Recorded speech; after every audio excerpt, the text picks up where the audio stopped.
right, welcome to I'd say special Super Bowl edition of the Fragments of Silicon reviews, but let's be honest here, we have nothing planned for anything in conjunction to the big game that's going on right now.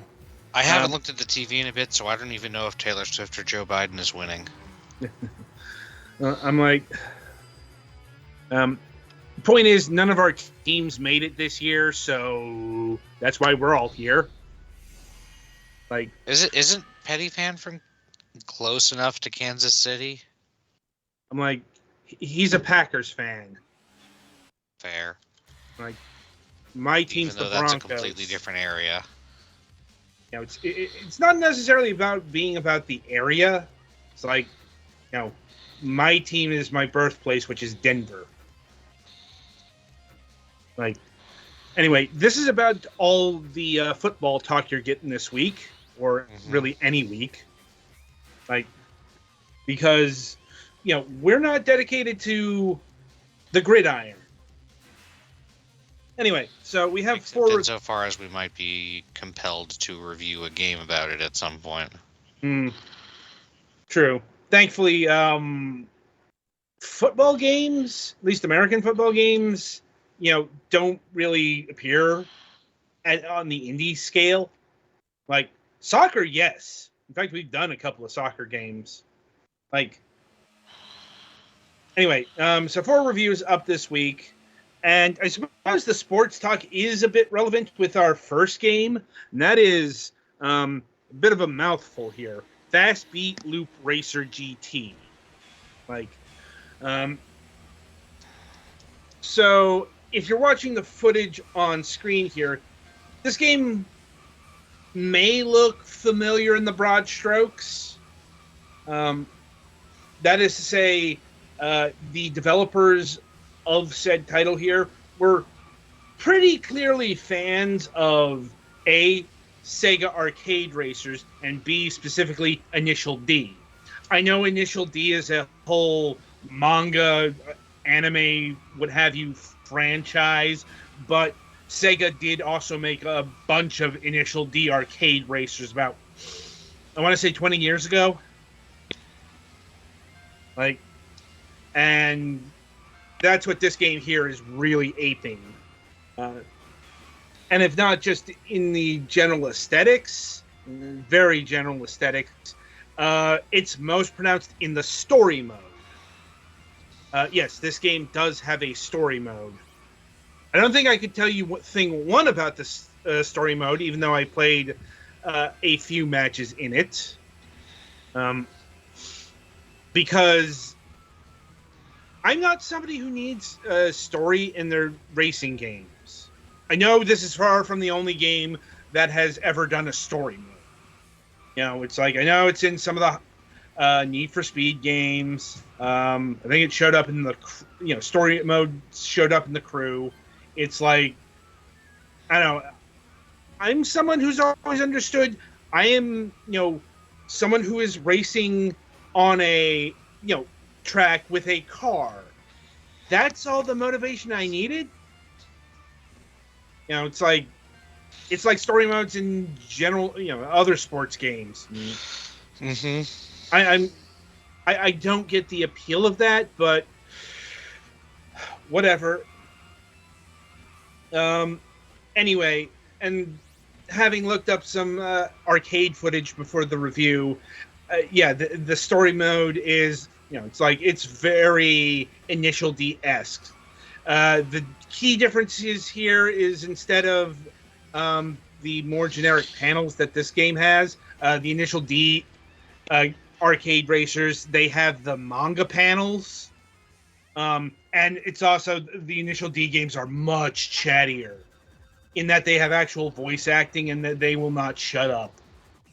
I suspect some people might be disappointed that this game doesn't have voice acting in it. I'm not one of those people because, oh dear God, I just wanted the people talking to shut up in the Initial D games.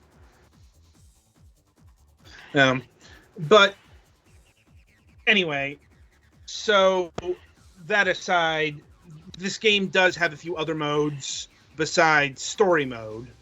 It has it has time attack. It has a odd mode called mileage mode, um, which is which is distance racing. That is to say, get X amount of miles in the shortest amount of time. Granted, offline, you're going to be acing that because this is one of those games where the default records are really, really low, so it's assured that you'll be able to get the records. Mm-hmm. It's made for you built up a collection of your own records. Or I guess theoretically, if you know what you're doing, you can put your friends' records in there. It is worth noting that this game does have leaderboards and online multiplayer. Sadly, we could not get together to do a multiplayer session of this. But it's fine. Anyway, so yeah, not a terrible amount of modes, but it is worth noting that when this game says it's an arcade racer, it's not just using that to designate the style. It's like you take one look at the game and you go, that's an arcade racer. There's nothing, realistic or simmy about it. But no, this is an actual. They released this game in the arcades. Yeah, if I just tried to cut that corner I did in real life, I'd be flipping this car. Yeah. Yeah. The dynamic now for an arcade racer, the dynamics of this game are a bit weird. How do I put this? It's tighter than I was expecting it to be. Mm-hmm. I would honestly, when I first saw this game, I was expecting Ridge Racer. To me, it feels like some of the mid 2000s Need for Speed games. I could see it. I don't know. Maybe I'm more used to the mid 90s arcade racers, where those things were loose, and especially Ridge Racer, where power sliding is a big part of that game. Outrun comes to mind as well.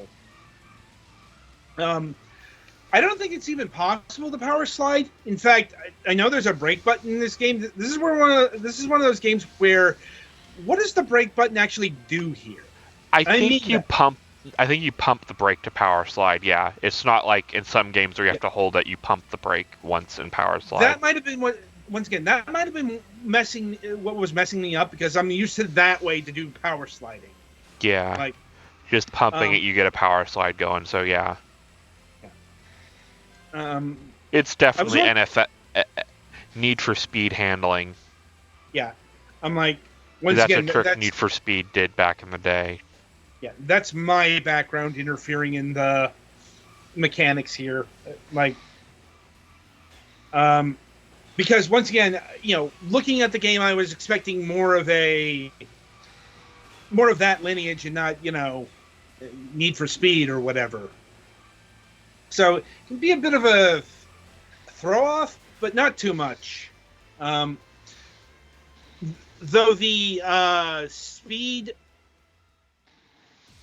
this game is very impressed with doing slipstreams. Mm-hmm.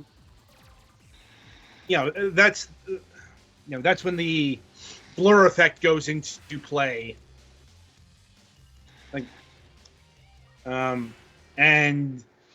It's like the Steam page just makes it a point to point out that we have slipstreaming. Okay, you're an arcade racer. I kind of would have expected that from you.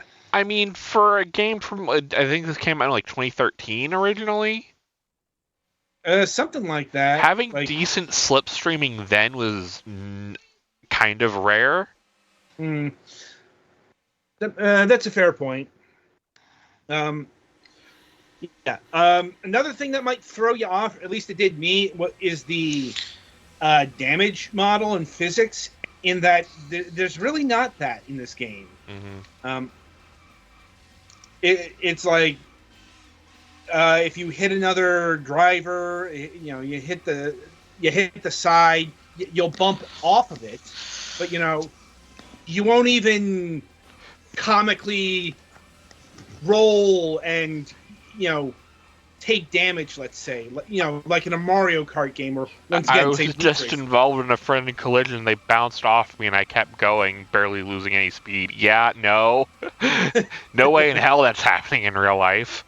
Yeah, I'm like, once again, I was talking about this in the pre-show. This is more like early Gran Turismo. I know it's weird to be citing a sim racer here, but early Gran Turismo, you weren't allowed to damage the cars at all. So that just led you to bump off of them. That, by the way, is a good strategy to use in Gran Turismo in order to get ahead. Since they're, you just bounce off the car and you get ahead. I used that in this game and it worked. Because once again, going back to the initial D comparison, in the story mode, it's a bunch of rival racing. As in, you got not his actual name. I forget his name offhand, but he has to challenge other racers, and there'll be like one or two other racers on the racing street. Although technically these aren't racing streets, it's all urban racing. So it's got a bit of illegal street racing. Let's go, boys. Yeah. So it's got a bit of that that particular slice of the mid-2000s culture going on there. I don't know, it's like when I think of illegal street racings, I definitely think of the mid-2000s because that was everywhere in the popular culture. Not just in the racing games, but this was the era of Pimp My Ride and Tokyo Drift and shit like that. But ultimate point is, the racing here is against a couple of rivals versus the general. You're racing against 20 other cars or something like that. And the actual race dynamics are that plays out like Initial D as well, in that it's got the arrows. You may have seen them on the game footage. It's going to tell you where the curves are or where a lane merge is. That's another thing that happened in Initial D. Although, at least on the tracks I played, it's not as elaborate as Initial D because Initial D didn't restrict itself to just the city. Like, it's got some back, not back alley, but, back roads racing with very windy, curved roads. Also, you could do U-turns in Initial D. I didn't see any U-turns here. I thought that it was important to point out. Also, thankfully, this game isn't like a rally racer where you have a spotter and they're telling you hard left or easy right. It's like I never liked that about rally racing. But once again, that's a personal pet peeve. So as far as how it all comes together, pretty well. Like, it's all solid, not amazing. Like, I wouldn't put this above, say, Outcoast 2006 Coast to Coast as my favorite arcade racer or anything. You mean Outrun? I mean Outrun 2006 Coast to Coast. You said Outcoast for a second. I'm like, hey, well, wait, what? Yeah, Outrun. So, yeah. Anyway, like any of the great Sega or Namco arcade racers, it's like it's not better than Ridge Racer or Sega Rally or Daytona USA, but it's it's a surprisingly solid offering from what's really out of nowhere, because the developer of this game is Saint Fun International Co. Limited. Who is that? I'm speaking for the sake of supposition, because they're not in our, I don't think like even in Asia, their name comes up all that much. I could be wrong about that, but they don't have the pedigree of Namco or Sega, is what I'm saying. But that does not preclude them from making a good racing game. Now, I will admit that no one here has quite the equipment to experience a racing game to its fullest these days. Granted, that includes a lot of gear, a lot of expensive gear, because I don't know if you've seen any like serious racing gamer setups recently, but it's kind of nuts. Like no one here even has like a racing wheel controller that works with their PC right now. I had one for like, XP era, but like Windows 11 freaks the fuck out if I try and use it. Yeah. Does that even have a USB thing, or do you have to use one of your SATA ports or game port serial things? Jeez. Yeah. Be careful with that thing. It's an antique. Yeah. Like. Anyway, point is, we don't have the 3 monitors, force feedback, steering wheel, and all that stuff to really thoroughly test a racing game. Honestly, I don't even know if this would support all that. Yeah, I'm getting to it would in the sense that this is an actual arcade racer, and like it's an arcade racer that came out in the arcade initially, then got ported to the PC about 5 years later.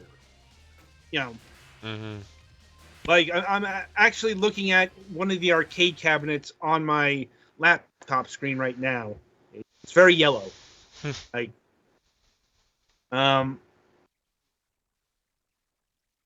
Also, not sure where the PC title, because this was originally called like Loop Racer GT in the arcades. Then they added Fast Beat. That's probably the most egregious lie here, because the beats here aren't fast. You know what? People are sleeping in Tokyo with this soundtrack. Now, as far as its graphical fidelity, it's once again, it's got that mid 2000s look to it. Like, it looks more realistic than, once again, the heyday of arcade racers of the 80s and 90s, but it doesn't look like anything you'd see from a modern day Need for Speed or Dirt or Grid or Gran Turismo. Like, it still looks like an arcade racer, which is pretty impressive. Definitely looks like it's from like the 360 era, which it is. Yeah. Like, some people might scoff at these kind of graphics, but I think it has a certain amount of personality to them. Like, weird. There's enough bloom on the cars and like graphic shaders to make it look almost realistic, but not like the exterior eyes outlet the new ones have. Well, Mr. Sargent, we told you that this game doesn't have any sort of realism in it. I literally just cut a corner that would have flipped this car if I tried it in real life. Yeah, it's like, braking here is at best optional. I'm like, seriously, I never took my hand off the accelerator. Also, if you do play this game with a controller, do not use Nintendo controllers. It's a racing game. Analog triggers are a must. I do want to make that clear. I don't know why Nintendo has rejected these things since the GameCube, but they have. And racing games, they're the one genre where analog triggers really matter. Mm-hmm. So, just want to note that. So, anyway, all in all, this is a very solid package. Like, a lot more solid than I was expecting going into it. As far as the tracks go, they're a bit weird in the sense that, like, they're different configurations of 4 cities. Tokyo, Osaka, Shanghai, and Beijing. And anybody who's just watching the stream, yes, I just did her dirty like that. I pinned the RACER in second into the guardrail to get around him. Like I said, that's Gran Turismo strategy right Whatever there. works. I've done that in a Gran Turismo game. Maybe not pinned, but I've certainly, used the body of my car to obstruct the other car with no penalty. This is what happens when you have no damage model. Indeed. Anyway, so getting to pricing. This game is a very affordable $9.99, so $10. Absolute recommendation here. In fact, I'd say that's a bit on the low end. I was shocked that this game didn't cost like $15 or $20. Like for $10, yeah, it's a breeze to recommend. You're welcome, Sergeant. Yeah. I live to please. Yes. Anyway, so any other comments, questions, or concerns about Fast Beat Loop Racer GT? Can we just keep playing this instead of my game? Maybe later. You have a job. All right, Dad. Like, the fun times must end, apparently. Like, anyway, so yeah, that'll about do it for this game. Be sure to tune in after the break, as Petty will be reviewing Ruin or Victory.